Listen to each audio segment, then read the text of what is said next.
convite Aline Rodrigues da Fonseca, que irá palestrar agora sobre economia circular, Big Data e Open. Bem-vinda. Obrigada, Márcia.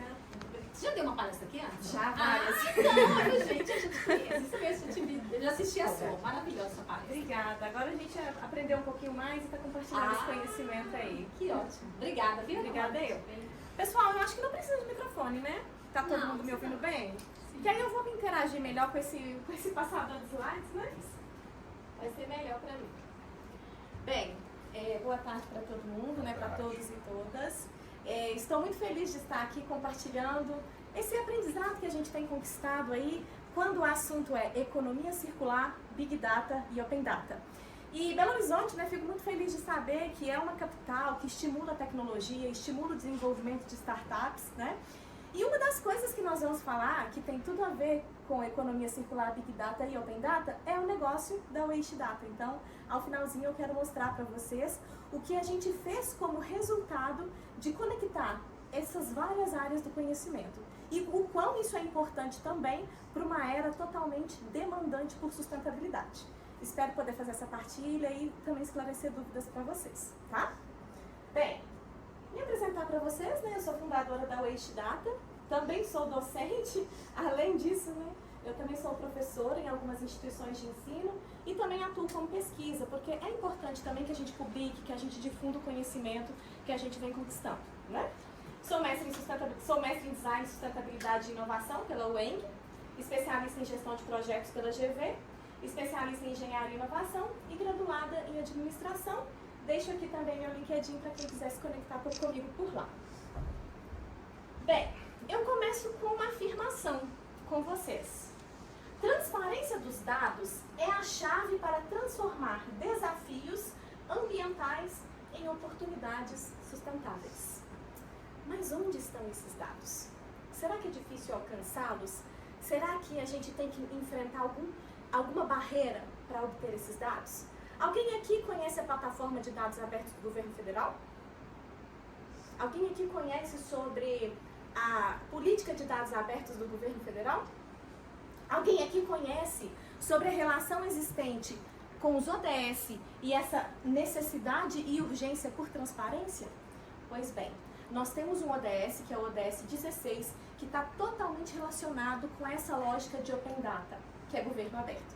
E eu vou trazer essa construção, vou fazer essa construção com todos vocês, tá bom? Bem, para falar um pouquinho dessa construção, é importante falar um desafio que a gente venceu. Há 2 anos atrás, nasce a Waste Data. A Waste Data, ela nasce de uma oportunidade percebida de algumas consultorias que eu desenvolvia, né, no segmento de resíduos, e fazendo uma leitura de uma determinada legislação, que era o Planares, né, tinha saído um decreto do Planares em 2022, estava observando algumas metas do Planares, e observando essas metas, eu percebi, opa, eu quero entender, na época eu estava numa empresa de resíduos de saúde, eu quero entender essa meta aqui, que até 2024 os resíduos de saúde têm que ter 100% do tratamento. Aí, eu já imaginava que era 100%, né? Eu não imaginava que poderia ser menor. E aí eu entrei em contato com o órgão do Estado, né? Eu entrei em contato com a Fundação do Meio Ambiente e pedi uma informação e o Estado me deu outra informação.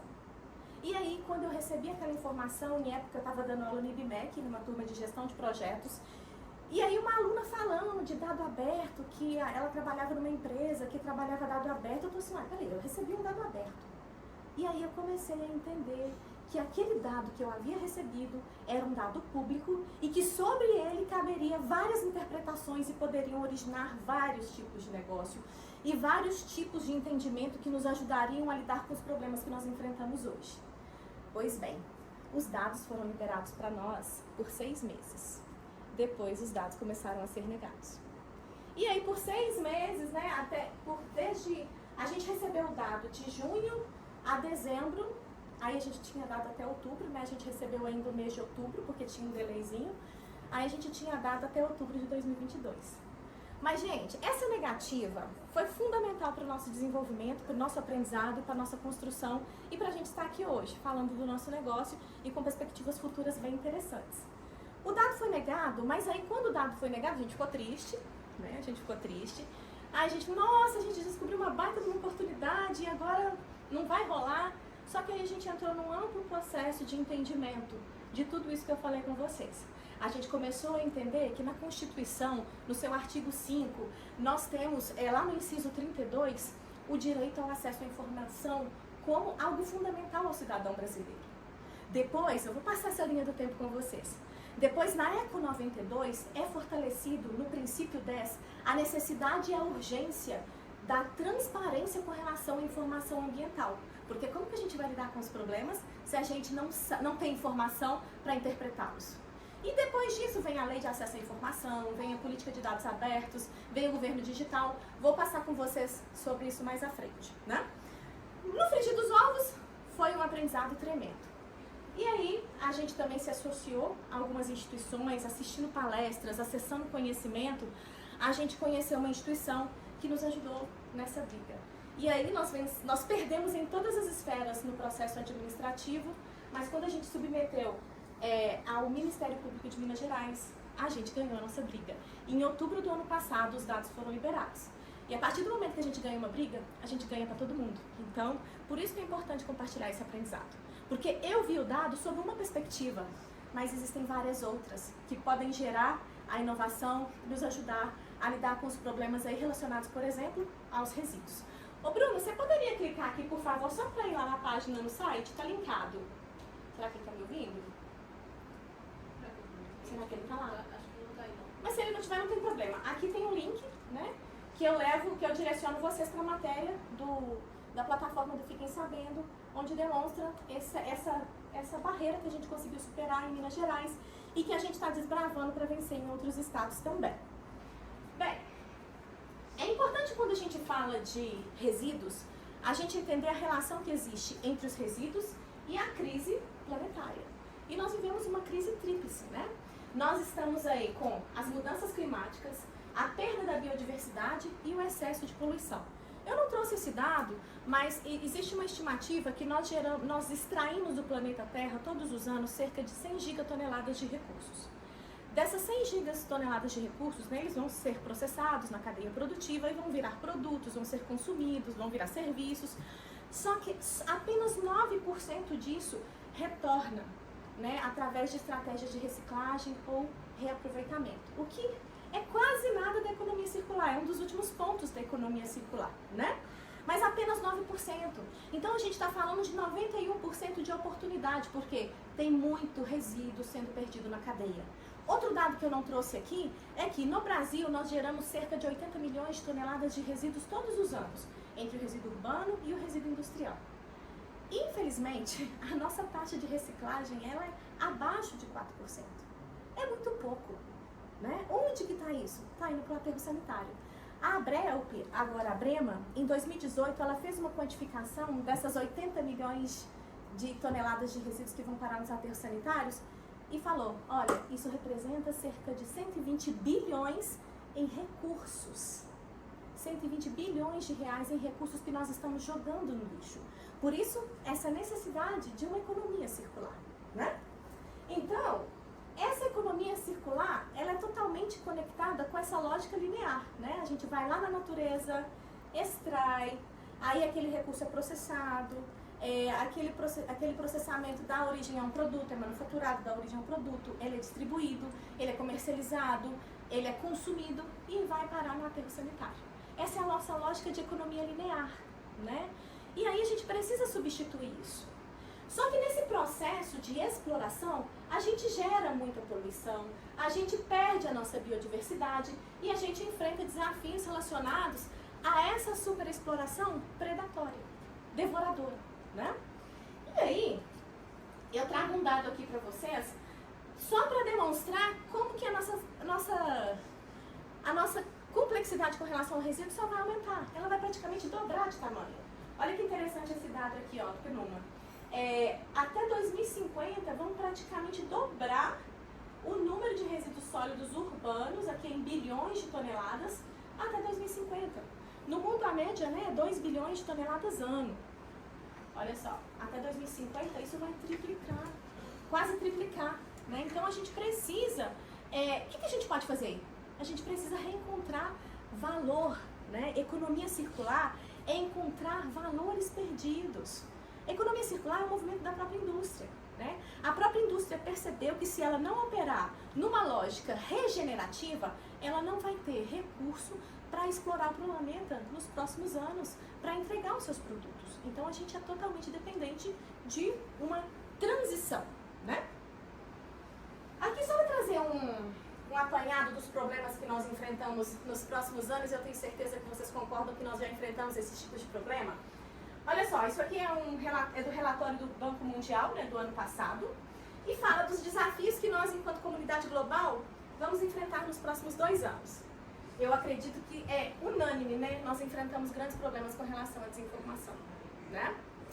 Pois bem, nos próximos 10 anos, aqui a gente vê, né? Eventos climáticos nos próximos anos, eles estão no 2º lugar da lista, né?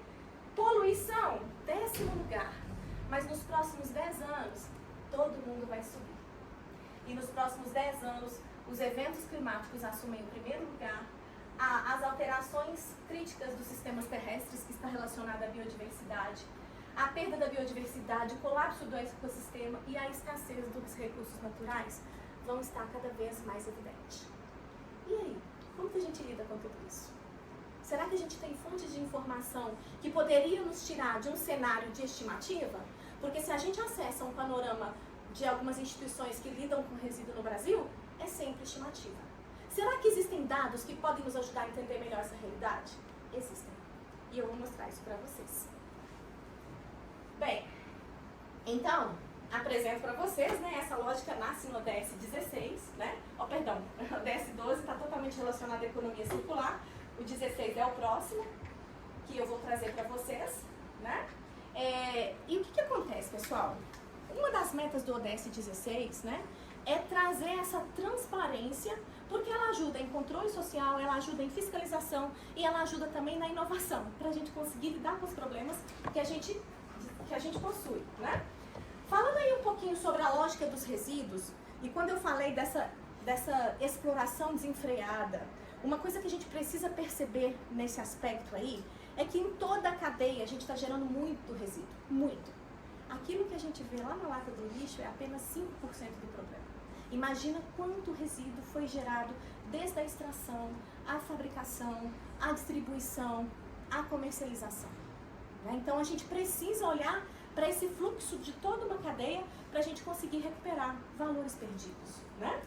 Então, imagine um mundo onde 100% dos resíduos industriais são gerenciados com base em estimativa. Será que nós vamos ser assertivos em nossas tomadas de decisão? Com certeza não, mas esse é o nosso cenário atual, né? A baixa transparência e dificuldade de acesso a dados confiáveis. Os dados estão em refinamento, tá? A gente tem 2 anos que a gente está lidando com os dados e eu vou conseguir contar algumas coisas bem interessantes para vocês. Falta inteligência de mercado que impede decisões estratégicas e eficiência. E falta competência. Então é oportunidade também. Quando a gente traz esse assunto de Big Data, Open Data, lá no final eu vou trazer para vocês o que o Banco Mundial em 2025 sinalizou como uma das competências prioritárias para esse ano. IA e Big Data. Tá? Empresas, prefeituras e órgãos reguladores têm dificuldades para monitorar informações sobre resíduos. Pois eu garanto a vocês que, com dados do Manifesto de Transporte de Resíduos, a gente consegue dizer o que qualquer gerador de resíduo está declarando. E a gente consegue tecer várias questões com relação a isso, inclusive trazer um olhar para a inovação. Vamos imaginar qualquer empresa que gere algum tipo de resíduo. Por uma política pública, que eu cito até na nossa linha do tempo, aquela empresa, obrigatoriamente, ela tem que autodeclarar o que ela gera de resíduo, a quantidade que ela gera, que tecnologia de tratamento que ela está dando para aquele resíduo. A partir do momento que isso é público, a gente olha para aquilo ali e fala assim, opa, peraí, a gente tem uma lei que fala do aterro zero. Então eu tenho que preconizar, priorizar tecnologias mais sustentáveis. Eu posso ver isso e dizer que muitas empresas em Minas Gerais não estão fazendo isso. E aí a gente pode questionar, inclusive, relatórios de sustentabilidade. Mas aqui, o nosso intuito não é prejudicar as empresas. Pelo contrário, é conseguir auxiliá-las de certa forma que elas vão conseguir fazer essa lógica do recurso circular. Né? Olhar para o resíduo como matéria-prima, né? Matéria secundária, na verdade. Né? Mas é olhar e recuperar o valor que há ali. Porque a gente não vê o desperdício, gente. Não vê. E a gente precisa enxergar melhor o desperdício, né? Porque há uma ingerência muito grande com relação à gestão de resíduos no Brasil, né? Aqui eu vou mostrar para vocês os principais marcos na legislação ambiental com relação a essa questão de transparência de dados, né? Então, a gente começa aqui, né, com a Política Nacional de Meio Ambiente, a 6.938 e 1981, que fala do direito à participação e acesso à informação sobre a qualidade do meio ambiente e as ações dos órgãos governamentais. Depois nós temos a Constituição Federal, né, lá em 1988, que fala que todo cidadão tem direito constitucional de obter dos órgãos públicos informações de seu interesse particular ou de interesse coletivo ou geral, tá? Em 1992, já tinha falado para vocês do princípio 10 da ECO 92. Gente, tudo isso aqui foi o que a gente utilizou, tá? Foi o caminho que a gente utilizou para conseguir ganhar as brigas que a gente se propôs, tá? Princípio 10 da ECO 92, falando do compromisso dos governos em garantir aos cidadãos participação social, acesso à informação e ao acesso à justiça em questões ambientais. Nós temos em 2003 também a Lei 10.650, que dispõe sobre o acesso público a dados e informações existentes nos órgãos e entidades integrantes do Sistema Nacional de Meio Ambiente. 2012 tem uma lei guarda-chuva, que a gente pode falar aí, né, que é uma lei guarda-chuva para a economia circular, que é a nossa Política Nacional de Resíduos Sólidos, e lá é previsto o controle social no artigo 3º, e fala da importância da ampla publicidade com relação aos planos de gerenciamento de resíduos. Ampla publicidade significa vamos supor que eu sou o Hospital Mater Dei. Ele é obrigatório por lei autodeclarar o que ele gera de resíduo. Então eu tenho que dizer qual resíduo que eu gerei, que quantidade que eu gerei, qual grupo de resíduo ele pertence, qual tecnologia de tratamento eu dei. Isso tem que ser público. E eu tenho que ter um plano para demonstrar como que eu lido com o meu resíduo. Isso é importantíssimo. Porque a gente não associa, né, gente, o resíduo às criticidades de saúde pública que a gente enfrenta. A minha dissertação de mestrado, ela foi sobre economia circular e logística reversa de medicamento. A gente não associa, mas existe uma contribuição significativa de fármacos que nós usamos em nossas casas e acabamos jogando no vaso sanitário, ou na pia do banheiro, ou na pia da cozinha. Isso contamina os nossos cursos d'água. E isso contribui para o fortalecimento bacteriano, que vai causar até 2050 pelo menos 50 milhões de mortes. Então, é um problema de saúde pública. A gente realmente precisa somar as nossas inteligências, que a partir disso a gente consegue atuar sobre esses problemas, né? Bem, em 2011 e 2012, vem a Lei de Acesso à Informação, que é a LAI, que fortalece o direito de receber dos órgãos públicos informações de seu interesse particular, coletivo ou geral. E sabe qual que é a regra principal da LAI? O direito de acesso à informação como regra. E o sigilo, a exceção. Então, normalmente, dados que são sigilosos são dados que ameaçam a segurança pública. Um exemplo. Um dado de presídio, uma planta de presídio. Precisa nem explicar, né, gente? Por questões óbvias. Mas, mesmo assim, existem discussões sobre a liberação ou não desse dado, tá? Deixa eu só beber um pouquinho de água, gente.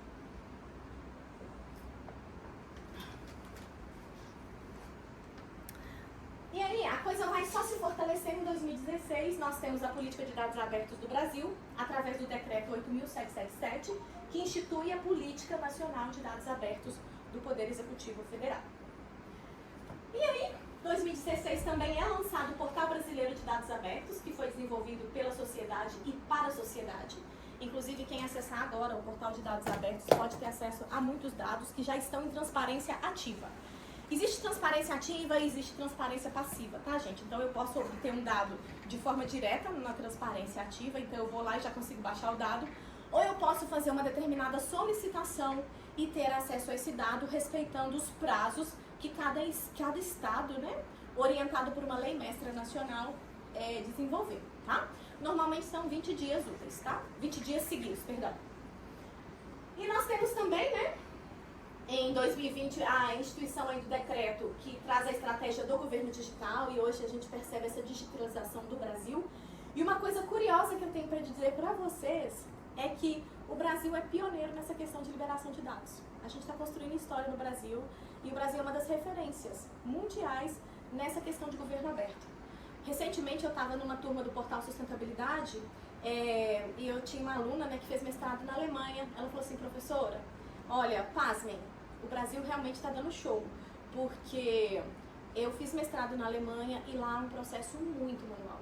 Oportunidade pra gente, ponto pra gente que está trilhando esse caminho primeiro, né?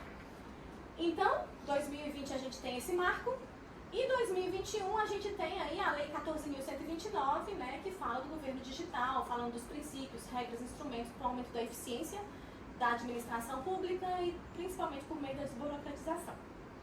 Para fechar essas questões relacionadas a marco, existe um acordo na América Latina que se chama Acordo de Escazú, ou Escazú, né, que fala da importância da transparência máxima com relação a dado ambiental. Não precisa nem explicar, né, gente? É óbvio. Por que a gente precisa de transparência máxima com relação à questão ambiental? Pela criticidade que nós estamos, pela possibilidade também, né, de existirem fraudes, de existir uma agressão absurda à natureza que pode ser fiscalizada, né? Bem, e tudo isso com a economia circular? Bem, falando de economia circular, gente, economia circular nada mais é que se inspirar na lógica da natureza, né? A natureza, por si só, ela não gera resíduo, ela absorve tudo que ela gera, né?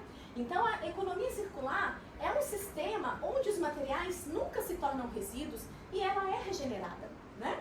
Então, em uma economia circular, os produtos e materiais são sempre mantidos em circulação.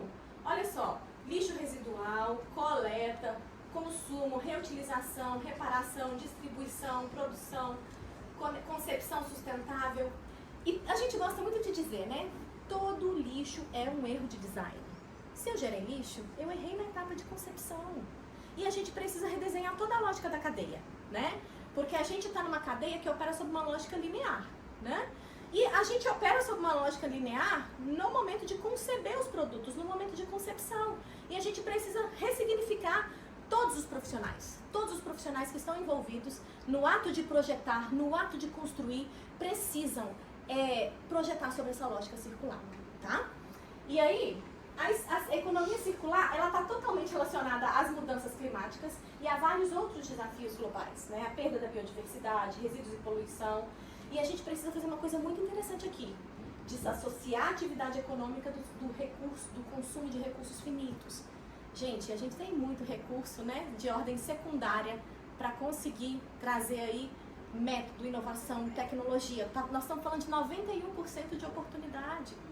A gente está falando aí de 100 gigatoneladas, 91% disso vai para aterros sanitários, vai para aterros, né? Então tem muito recurso sendo jogado fora. Aqui eu trago rapidamente os princípios da economia circular, inclusive propostos pelo Ellen MacArthur Foundation. Eliminar resíduos e poluição, isso já traz muita inovação. O nosso papel na nossa startup é ajudar a compreender cenários, é ajudar a compreender territórios. A gente pode colocar lá na nossa plataforma qualquer município de Minas Gerais e a gente consegue ter um recorte dos resíduos predominantemente gerados no aspecto das indústrias mineiras. Se eu quiser escolher um código de resíduo, sabendo que o IBAMA tem mais de 1000, a gente consegue fazer isso também, tá? Depois eu vou explicar isso para vocês e mostrar isso com um pouco mais de refino. Circular produtos e materiais pelo seu mais alto valor. É pensar em estratégias. E eu vou dizer para vocês, a reciclagem é a última, tá? Existem vários ciclos, né? Tem o diagrama borboleta proposto pelo Ellen MacArthur Foundation, que nos demonstra como que a gente pode, através do ciclo técnico ou ciclo biológico, né, trazer os resíduos a essa regeneração, devolvendo eles aos ciclos produtivos ou aos ciclos naturais, né? E por fim, se a gente consegue trazer essa lógica de economia circular, a gente consegue regenerar a nossa natureza. Ok. E aí? E o Big Data? Pois bem, Big Data refere-se a conjuntos de dados cuja dimensão excede a capacidade de softwares comuns, né, de capturar, armazenar, gerenciar e analisar. Imagina que em Minas Gerais, todos os dias são geradas transações com relação a resíduos. Todos os dias. Imagina que o Hospital Mater Dei, eu dei o exemplo lá do Hospital Mater Dei, ele gera lá, vamos supor que ele gera 1 tonelada de resíduos mês, eu acho que é até mais, tá, gente? Eu tenho quase certeza que é bem mais. Vamos supor que esse hospital ele gera aí 30 toneladas de resíduos dia. Ele tem que contratar uma empresa para pegar esse resíduo, essa empresa tem que dar uma destinação correta para aquele resíduo, para ele não contaminar o meio ambiente. Isso tudo tem que ser documentado.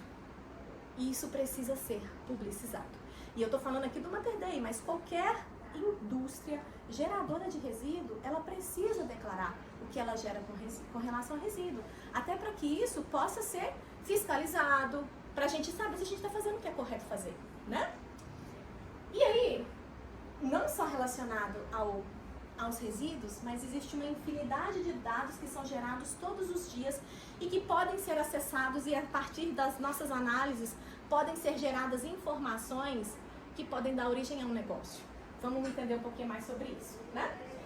Falando só rapidamente sobre o Open Data, né, ou conteúdos abertos, são aqueles conteúdos que podem ser livremente usados, modificados e compartilhados por qualquer pessoa. Gente, se eu for lá no portal do governo e pegar lá uma base de dados, eu posso fazer com ela o que eu quiser. Eu posso plantá-la no meu quintal, se eu quiser, né? Só que esse entendimento está sendo construído, tá? Então, a gente ganhou uma briga em Minas Gerais, mas a gente está enfrentando outras em outros estados, tá? Mas com uma perspectiva muito positiva de ganho. Porque realmente a transparência máxima, porque senão a gente não vai dar conta de lidar com as criticidades dos problemas que vêm com relação a ordens dos resíduos, tá? O Brasil, ele participa, né, da OGP, né, que é Open Government Partnership, e ele é uma das instituições, né, que está ali ajudando nas mobilizações. Ano passado eu tive a oportunidade de estar em Brasília participando do América Aberta, que foi um evento que trouxe muito conhecimento e muito aprendizado pra gente só validar que a gente está no caminho certo, no caminho necessário, no caminho inovador, né? Então, quem quiser também conhecer um pouco da iniciativa, né, da OGP, é só entrar no site da CGU, que é a Controladoria Geral da União, né? E lá tem muita informação. E a CGU é a instituição que nos ajuda, né, na regulação dessa lógica de transparência no Brasil. E nos estados tem as CGEs, né, que são as Controladorias Gerais dos Estados. E também, dependendo da situação, tem os TCS também, né? E tem o TCU. Então, dependendo da situação, a gente vai acionar essas instituições para a gente conseguir ganhar as brigas de liberação de informação, tá? Aqui eu só trago um pouquinho, um recorte bem breve da política de dados abertos e o que ela proporciona, dando ênfase nessa questão aqui. Olha só, a política de dados abertos, ela traz regras, né, para promover a abertura de dados nos âmbitos dos vários órgãos, ministérios, agências, autarquias, etc. e tal. Mas para que isso? Promover o desenvolvimento tecnológico e a inovação nos setores público, privado, bem como fomentar novos negócios. Promover a oferta de serviços públicos digitais de forma integrada. Gente, Aline, eu estou nessa lógica de resíduos desde 2016. Através de uma consultoria, eu fui mapeando necessidades de empresas de tratamento de resíduos. E eu fui entendendo o que elas precisavam. Elas falavam muito de market share. Eu quero conhecer meu market share, mas eu não consigo conhecer meu market share. Para isso, eu precisaria talvez fazer uma pesquisa de mercado? Tá, é possível fazer uma pesquisa de mercado. Mas imagina se esse dado é público e você conseguir determinar o seu market share apenas tratando o dado. É isso que a gente faz, tá? Aqui eu só trouxe um comparativo, né, entre Big Data e Open Data, né, as definições, a origem dos dados, o objetivo, as tecnologias envolvidas, desafios e algum tipo de exemplo. Open Data são dados acessíveis a todos, livres para uso e reutilização. O Big Data são conjuntos massivos e complexos de dados, né, e são gerados aí numa alta velocidade com uma proporção bem grande. Origem do Open Data: governos, instituições públicas, organizações civis. Por legislações, elas são obrigadas a declarar essas informações, né? Origem dos dados do Big Data: sensores, redes sociais, máquinas, transações, logs, inteligência, muitas coisas a gente pode observar aí. Objetivo: no Big Data, identificar padrões, prever cenários, tomar decisões estratégicas sustentadas, porque hoje as decisões, em sua maioria, são baseadas em estimativas mesmo, né? Open Data: promover transparência, inovação e participação cidadã.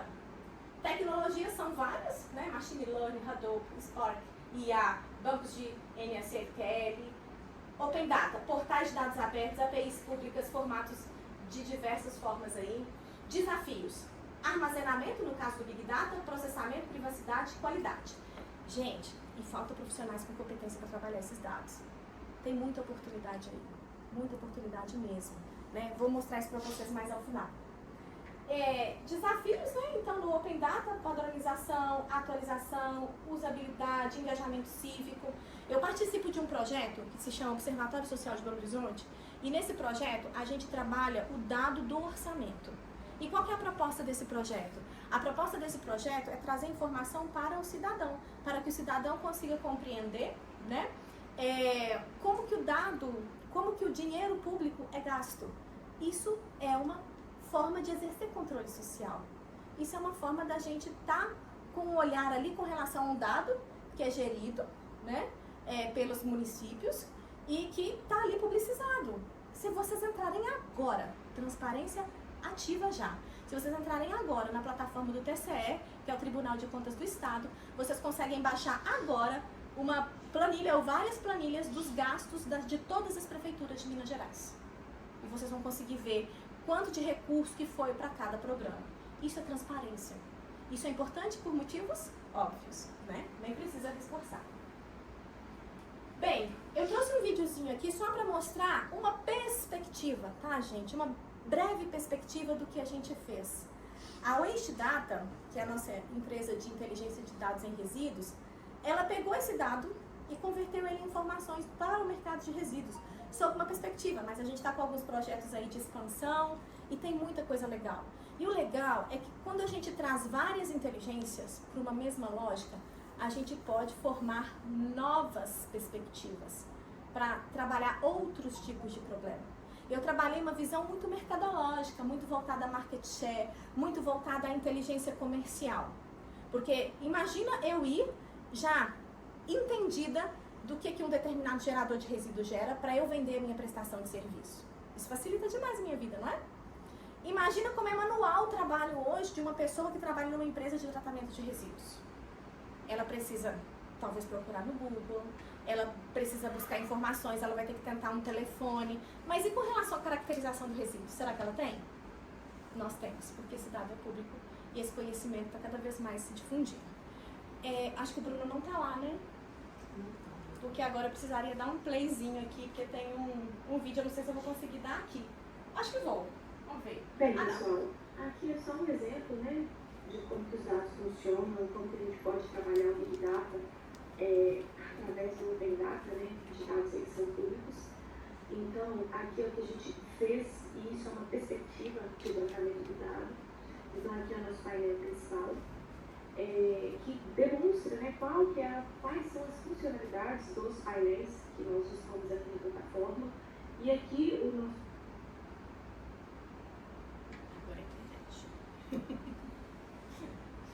Eu vou mostrar, daqui a pouquinho ele vai carregar, mas eu vou mostrar para vocês os vários painéis que nós dispomos, tá?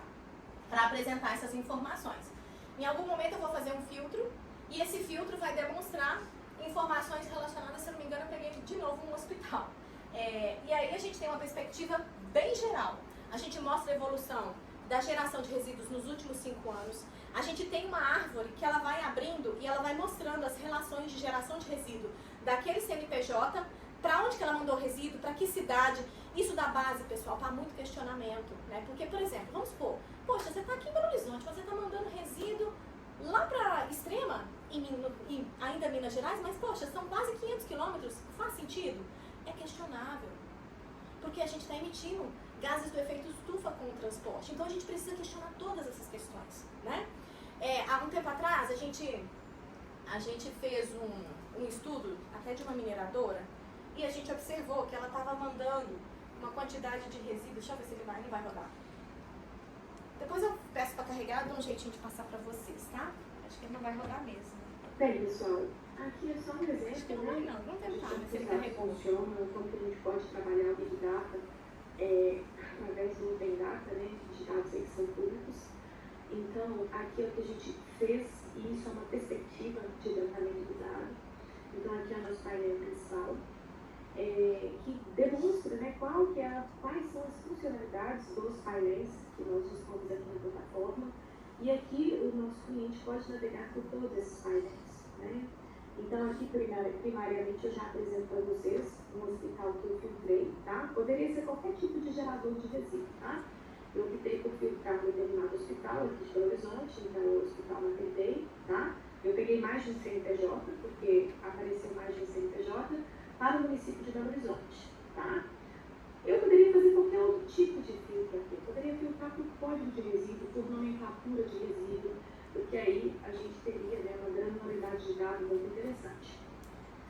Bem, então eu filtrei os últimos 4 anos, mas vamos tentar ver um cenário muito mais próximo, né? Vamos ver em 2024, porque os dados acabam que são compilados e somados.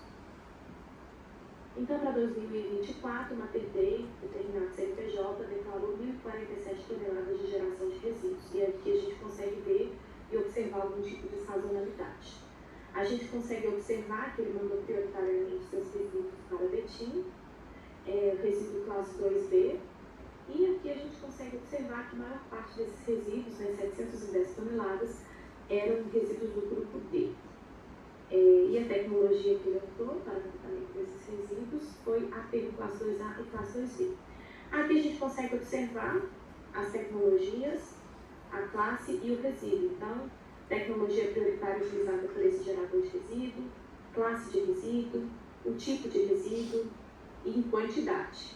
E aqui a gente consegue observar a origem do resíduo, que foi o município filtrado, e o destino do resíduo. Então, a gente consegue observar que o resíduo gerado em Belo Horizonte é prioritariamente mandado para Betim, foi mandado para Betim em 2024 e parte para Santa Luzia, tá?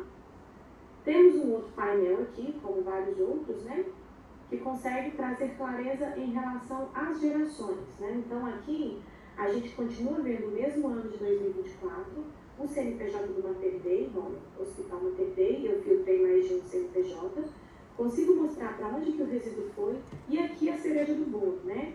Como se exige rastreabilidade das relações, das transações de resíduos, aqui a gente consegue mostrar a empresa que tratou esse resíduo do Mater-Dei. E aqui a gente consegue mostrar a tecnologia, a classe e o grupo D, que é o resíduo em si. E aqui a gente mostra, né, os CNPJs que declararam, né, os CNPJs de origem, e os CNPJs de coleta, né, que foram as empresas de tratamento. Porque é muito útil para o segmento de resíduos, porque ajuda esse segmento a compreender, a se compreender, né? E é interessante que a gente busca trazer informação de várias maneiras, né? Então a gente traz em formato gráfico, traz em formato de tabela, para facilitar as compreensões e as análises aí, né, das pessoas que vão fazer uso da plataforma. Aqui a gente consegue mostrar algumas relações de mercado, filtrando um determinado destinador. Aqui a gente consegue comparar destinadores. Nesse outro painel a gente consegue comparar destinadores. Então eu poderia escolher aqui um determinado destinador e quem está tratando os resíduos deste destinador, tá? Então, como eu já tinha filtrado o Mater-Dei, o filtro está se replicando, tá? Mas é só vir no filtro, no painel de filtro, que a gente pode limpar todas as informações e a gente começa uma nova abordagem, e aí a gente vê todo o mercado, e aí começa tudo de novo. Então, como vocês podem ver aqui, ó, é um número que agora não está limpo, né, para 2024. Bom, queria mostrar brevemente a plataforma para vocês, né? Gente, essa é só uma perspectiva sobre a visão das empresas de tratamento de resíduos. A gente acabou de submeter um projeto bem legal, né? A FAPEMIG, para trabalhar a necessidade das empresas geradoras, para que elas possam se conectar com empresas que estão ali no seu entorno, para elas mitigarem emissões e para elas agirem sob uma perspectiva mais sustentável. O que é importante salientar aqui, gente? É que cada vez mais, com essa lógica, né, do Open Data, direcionada por um ODS, cada vez mais as empresas elas vão estar sob um escrutínio público muito grande. Então elas precisam se preocupar com aquilo que elas declaram em termos de informação, porque cada vez mais isso pode ser refutado, né? Um estudo que a gente já percebeu e a gente vai tentar trazer essa lógica de conhecimento tanto para a academia quanto para o mercado, é demonstrar que nem sempre o que está sendo dito nos relatórios de sustentabilidade é uma destinação. Eu coloco lá no meu relatório de sustentabilidade, destinação adequada, aterro sanitário adequado, ok, mas não é tão sustentável. E se a gente quiser operar sob uma lógica circular, a gente precisa estar com o olho cada vez mais à frente dessas questões para a gente conseguir forçar essa inovação, porque senão não vai ter recurso. Tem um estudo muito legal num material da CNI de 2014, o estudo é de 2018, mas o material da CNI é de 2018, Mas tem um material muito legal da CNI, da Confederação Nacional das Indústrias, que fala sobre a economia circular. E lá nesse material tem um estudo do Clark, do professor Clark, demonstrando a nossa tabela periódica. E lá ele demonstra que num espaço muito breve, vários dos nossos elementos químicos, né, dos nossos recursos naturais, eles vão estar comprometidos. Tem elemento lá que num espaço de 5 a 10 anos, né, isso lá de 2014, já apresenta a situação de escassez. E existe uma lista de material crítico, se quem quiser depois conhecer pode me mandar uma mensagem que eu compartilho com vocês. Já existe uma lista de material crítico que a gente enfrenta escassez, isso só vai se agravar. Né? Então, a gente precisa de informação para a gente tomar melhores decisões e isso foi uma perspectiva que a gente trouxe para a economia circular. Né? A gente pegou a economia circular e conectou economia circular com Big Data e Big Data. Espero que tenha feito sentido para vocês. E aí, onde eu busco esse conhecimento? Vocês podem fazer uma pós-graduação, né? Mas existe conhecimento mais rápido também, tá, gente? Não sei se vocês conhecem, mas tem a plataforma do Coursera. Muito da minha formação foi através da plataforma do Coursera, por não existir formação aqui na época. E eu não tenho tempo de fazer uma pós-graduação e esperar 1 ano e 8 meses para ter um certificado. O Coursera tem cursos de extensão que você pode fazer no seu tempo e você pode acessar muito conhecimento com relação a Big Data, a Open Data, a economia circular. Desde 2018 eu estou fazendo curso de economia circular. Isso está se fortalecendo no Brasil agora, né? Em termos de pós-graduação. E essa plataforma é incrível para vocês que querem se desenvolver nesse sentido. Aqui eu só trago, né, um recorte bem breve do relatório sobre os futuros dos empregos de 2025, mostrando para vocês, ó, quem está no topo aqui, ó. O que o Fórum Mundial trouxe pra gente, ó. IA e Big Data. Alguém tem dúvida?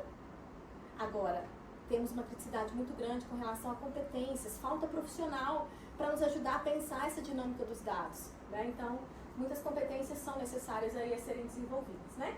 Olha a criatividade aqui em quarto, gente, que legal, ó, tudo a ver com o nosso evento, né? Muito bacana, né? Gente, é isso, espero ter contribuído aí com vocês, né? Eu gosto muito de utilizar essa frase do Robert Swan, e no Dia Mundial da Terra, né, o Dia Internacional da Terra, que é hoje, dia 22 de abril, eu gostaria muito de fechar com essa frase. A maior ameaça ao nosso planeta é a crença que outra pessoa irá salvá-lo. Somos nós, indubitavelmente, né?